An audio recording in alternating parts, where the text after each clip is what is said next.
Hi friends, தமிழ்நாட்டில் பார்த்தீங்கன்னா சமீபத்தில் வந்து அறிவித்த முக்கிய தினங்கள் பார்க்கலாம்.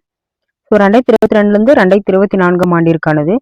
மகாகவி தினம் பார்த்தீங்கன்னா செப்டம்பர் 11. இது வந்து பாரதியாரோட நினைவு தினம் தான் வந்து மகாகவி தினமாக வந்து செப்டம்பர் 11 வந்து கொண்டாடப்படுது.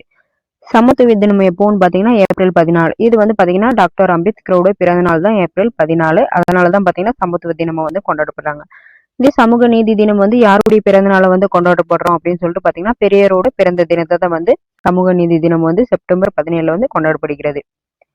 தியாக திருநாள் நவம்பர் 18. அதாவது இது வந்து யாருடைய நினைவு தினம் சொல்லிட்டு பார்த்தீங்கன்னா வஉசியோட நினைவு தினம் தான் வந்து நவம்பர் 18 தியாக திருநாள் வந்து கொண்டாடப்படுகிறது. நெக்ஸ்ட் தனிப்பெரும் கருணை தினம். இது வந்து பாத்தீங்கன்னா அக்டோபர் 5 வள்ளலாரோட பிறந்த தினத்தை தான் வந்து இந்த தினம் வந்து கொண்டாடப்படுகிறது. அதே பாத்தீங்கன்னா சமீபத்துல வந்து கிராம சபைகள் கூட்டம் வந்து 2 கூட்டம் வந்து இணைச்சிருப்பாங்க. ஸோ அதுக்கு முன்னாடி பாத்தீங்கன்னா 4 கூட்டம் இருந்தது. இப்போ வந்து பாத்தீங்கன்னா 6 கூட்டங்கள் இருக்கு. ஸோ என்னென்னு சொல்லிட்டு பார்க்கலாம்.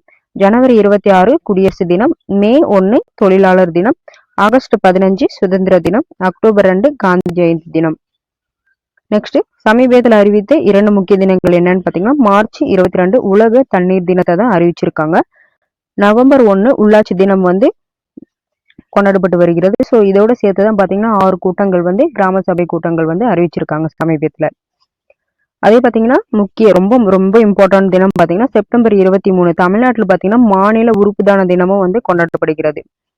அக்டோபர் 7 பார்த்தீங்கன்னா வரையாடு தினம். இது வந்து இந்த திட்டம் வந்து எப்போ ஸ்டார்ட் பண்ணாங்க அப்படி சொல்லிட்டு பார்த்தீங்கன்னா அக்டோபர் 12 2023 தான் இந்த திட்டம் வந்து ஸ்டார்ட் பண்ணியிருப்பாங்க.